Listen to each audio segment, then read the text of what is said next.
JP आंदोलन के तर्ज पे जो पेंशन मिलता है उसी तर्ज पर भविष्य में हमारी सरकार बनेगी तो जो छात्र जेल गए हैं उनको पेंशन की व्यवस्था कराई जाएगी। नमस्कार, आप लाइव सिटीज देख रहे हैं। मैं हूं गरिमा भारती। देश भर में छात्रों ने आंदोलन किया। इसकी शुरुआत दिल्ली से हुई और बिहार तक इसकी आग पहुंची और फिर शिक्षा मंत्री धर्मेंद्र प्रधान का इस्तीफा होता है और अब बिहार सरकार ने भी तमाम एफआईआर्स को वापस ले लिया है और कहा है कि किसी पर कोई एक्शन नहीं होगा। और अब तेजस्वी यादव, जिनको शायद बहुत पहले ही छात्रों के मामलों में बोलना शुरू कर देना चाहिए था, वो अब बोलने लगे हैं।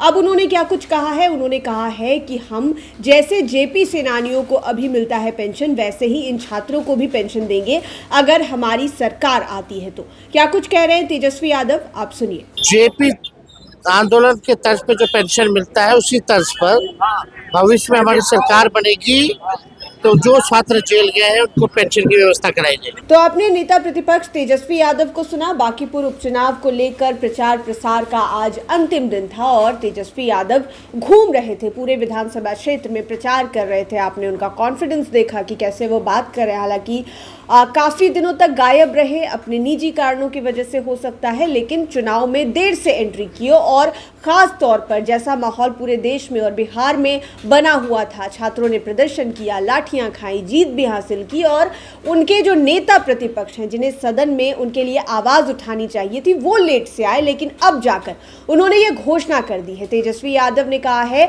कि अगर हमारी पार्टी भविष्य में सरकार में आती है तो फिर प्रदर्शनकारियों के लिए, जिन्होंने इस प्रदर्शन के दौरान लाठियां खाई है, प्रदर्शन किया है, आवाज उठाई है, उन्हें वो पेंशन देंगे। नेता प्रतिपक्ष ने कहा कि जिस तरह जेपी आंदोलन में शामिल लोगों को सरकार पेंशन देती है, यानी कि जेपी सेनानियों का दर्जा जिन्हें मिला हुआ है, उसी तरह से जो भी छात्र या फिर छात्रा आंदोलन में जेल गए या घायल हुए, उन्हें अगर कभी भी बिहार में हमारी सरकार बनी तो पेंशन देंगे।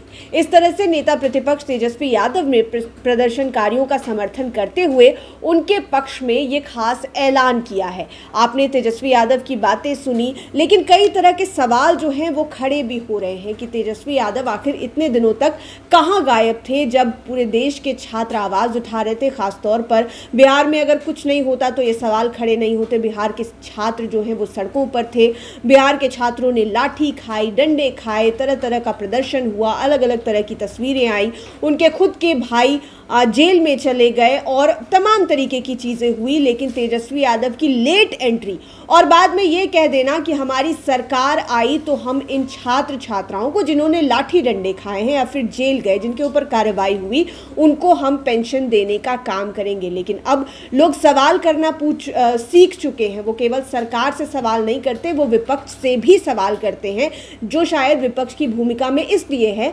ताकि वो लोगों के सवाल को सदन के भीतर रख सके। देखना होगा कि आगे क्या कुछ होता है। तेजस्वी यादव कितने ज्यादा एक्टिव मोड में आते हैं, खासतौर पर जनता के मुद्दों को लेकर, क्योंकि जनता सदन के भीतर सवाल नहीं कर सकती। जनता को रिप्रेजेंट करने के लिए एक विपक्ष चाहिए होता है और वो विपक्ष के लीडर तेजस्वी यादव हैं। आप लाइव सिटीज के साथ बने रहें। इस वीडियो को यूट्यूब पर देख रहे हैं तो चैनल को सब्सक्राइब करें, फेसबुक पेज लाइक करें। आप हमें हमारे सोशल मीडिया हैंडल्स पर भी फॉलो कर सकते हैं।